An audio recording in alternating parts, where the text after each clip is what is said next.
of Fables. We have been working hard turning our original stories into the skits you'll see today. We are so glad you could be here with us. Sit back and enjoy the show. Expensive Taste, written by Jack Harrington. One day, the fox was striding through the jungle, wearing all his most valuable jewelry, as he did most days. I look such a king in all my bling with my Gucci slides, Rolex, and new iPhone apps. The fox was so full of himself, he didn't even realize snakes slithering in. Well, hello, Snake. Have you come time to remind you of Supreme? Fox, it's like I tell you every day. You can't keep on bragging about your wealth for the last 5 minutes. Okay, you yourselves that have all this. Fox and Snake both walked away, disgusted with each other. The next day, Fox was once again walking through the jungle when he noticed Snake. Hello, Snake. Have you come time to remind you of new accessories? No, today I've actually come with a question. Would you like to increase in your wealth? What could you have that would increase my wealth? I already have 3 times the amount of wealth that you do. Well, unfortunately, I only have a pearl I got stuck in my tooth while eating an oyster.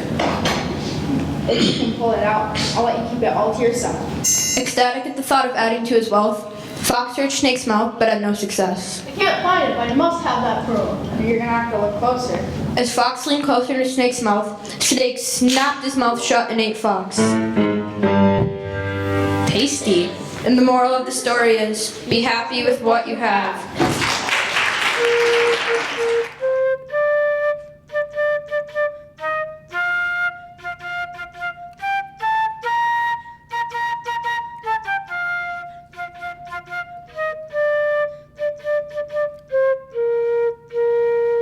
Pig's New Friend by Katie Seymour. Duck and Pig were best of friends. They did everything together. On a beautiful day in the middle of June, Duck and Pig were both led to a little field with all the other animals. Hey Pig, wanna come and play? Okay, Duck. Do you wanna walk around the field with me? Yeah, that sounds like fun. This was their daily routine, except one day it was different. Duck, would it be okay if I go and talk to Sheep? He looks like someone I might want to be friends with. That will be alright with me, but we'll always be friends, right? Of course, Duck. We'll always be friends. Okay, go talk to Sheep. Duck plopped down on the grass, sighing contentedly. Hi, Sheep. What are you doing? Can I join you? I'm just eating grass because I can see the birds. Cool. So, how do you like living in the barn? You talk to the other animals? Who are you friends with? By the end of the day, Pig was grinning from ear to ear with the excitement of a new friend. On the other hand, Sheep was falling over with laughter at the thought of being friends with Pig. Hungry Pig. That night, Duck went to sleep alone and sad, for when Pig had gotten excited about being friends with Sheep, she had forgotten about Duck. Oh, Pig. I miss you. The next day, Pig got up earlier than usual. She trotted out of the barn, called out a good morning to Duck, and went to catch up with Sheep. Hi, Sheep. What are you doing? I'm just walking around. Cool. Mind if I... While walking with Sheep, Pig hadn't been looking where she was going. She had gotten stuck in a tree group. Sheep, can you help me? My hoof is stuck. You got eaten by nature. Sheep? Duck? Anyone? You aren't a lonely pig. I'll help you. Thanks, Duck. I'm sorry I was ignoring you, Duck. It's okay. And the moral of the story is, when making new friends, don't forget the old ones.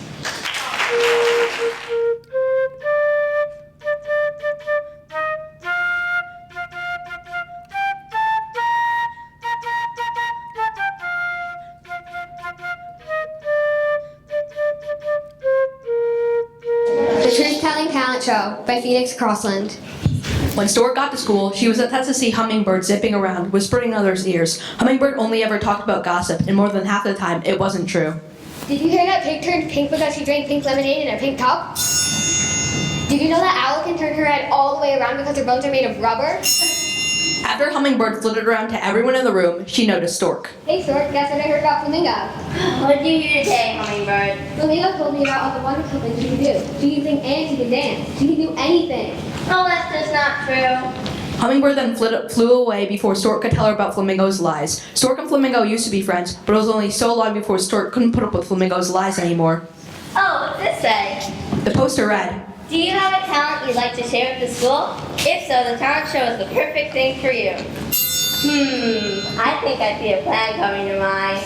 The next day at school, Stork saw Flamingo with friends that she did not have the day before. Stork heard her telling them lies about her talents. Of course I can sing your favorite song. I can sing any song. Flamingo, don't you dance too? Obviously. If you can sing and you can dance, then surely you'll be in the talent show. Otherwise, how do we believe you? Of course I'll be entering the talent show. I mean, only the best can after all, and surely I am the best.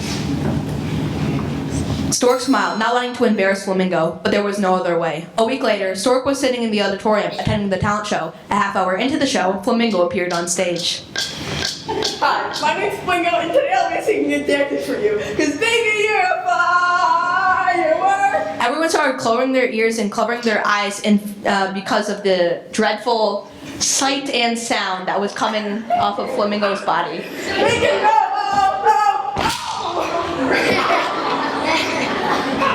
When she finished, the auditorium roared with laughter. Stork laughed too, but felt a little bad. She never meant to embarrass Flamingo, just to teach her that. Flamingo's the best! No! Big talkers Our little doers.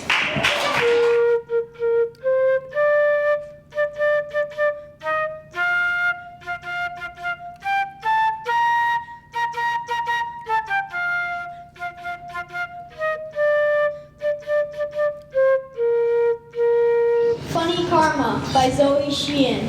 One glorious morning, all the animals in the park were hungry for breakfast. Rat and Frog were both famished, but Fox was the hungriest of all. Fox's hunger wasn't for food, though, but for trickery.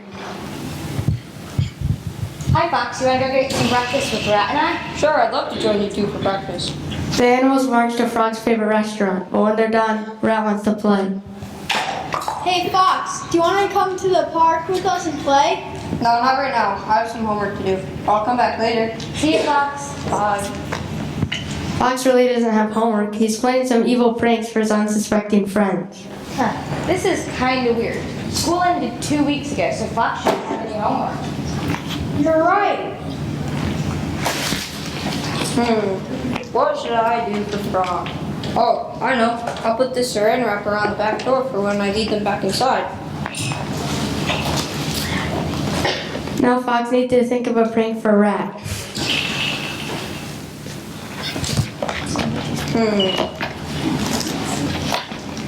What should I do for Rat? Oh, I know. I'll put this whoopee cushion on the stool for him to sit on and make a fool of himself. Well, what Fox wasn't thinking about is what Rat and Frog were doing. Hey, Rat, you want to go inside? I'm scorched.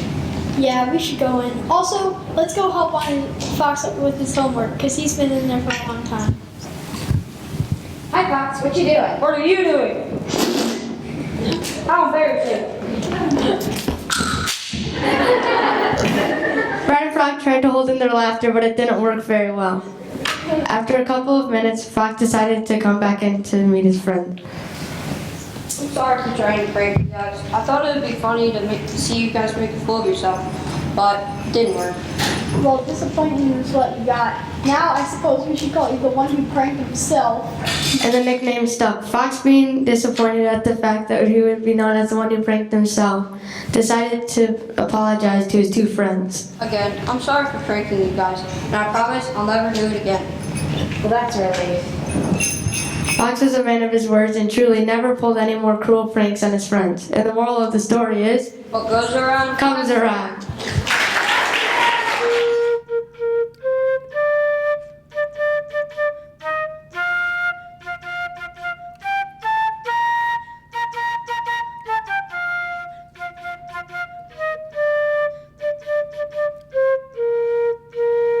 The Pesky Pop-Ups by Mila Lobos. On one wacky Wednesday, Llama ran in with her phone in her hoof, eager to show her best friend Kangaroo something. Kangaroo, look what just popped up. I can win $100 worth of V-Bucks. Be careful with that, Mom. Some things really are too good to be true. Nonsense. All I have to do is enter my credit card number, and I can have all the skins and emotes I want.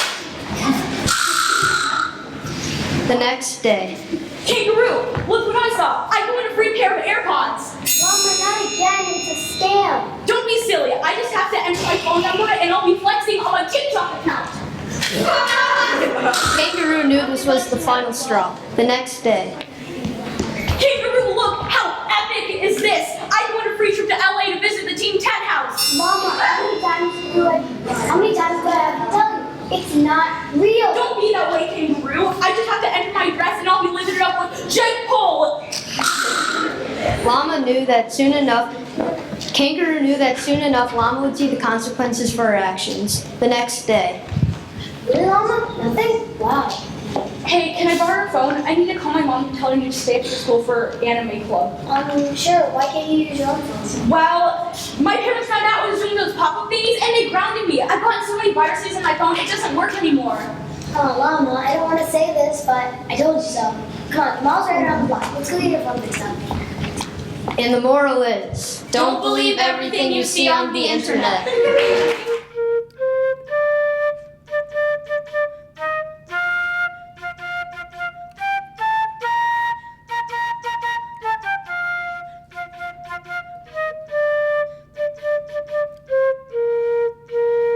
Birds of a Feather by Maya Torres Panzer.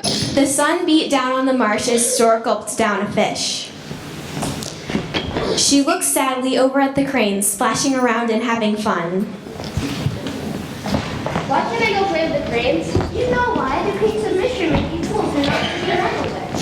They have so much fun when they're nonsense. Remember how they tricked one of us into helping them steal seed from a farmer, and then Papa Stork got killed? You probably don't, but always remember this. Birds of a feather flock together. But do we have to? Maybe things change. No. They are cranes, and we are storks.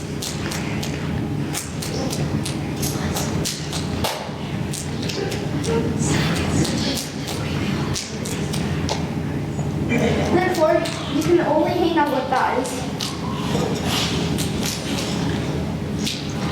Again, Stork looked sadly at the cranes. I wish I could play with them.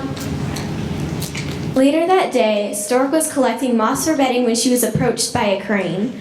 The crane was still chuckling at a joke made by his friends as he walked up to Stork with a bounce in his step and a smile in his eyes. Hey Stork, you know how storks deliver babies? That's not true, that's just a myth. Well, storks can only carry light babies. For heavy babies, you need a crane.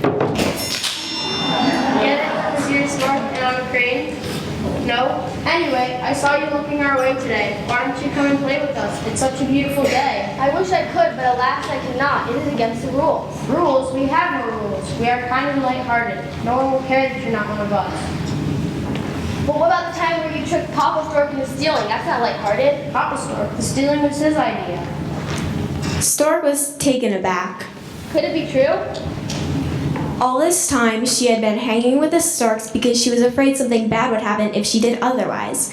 But if Mama Stork had the story mixed up, then what was keeping her from hanging out with the cranes? Are you sure that's true? What reason would I have to lie? Stork decided it was time to do what she wanted to. Sure then, I would love to play with you. Yay. She could play with the cranes even though they weren't her species. And besides, if the storks had lied about the cranes being bad birds, then Stork didn't want to hang out with them anyway. Yay, this is so fun. Want to play tomorrow? And the moral of the story is, birds of a feather Don't always have to flock together.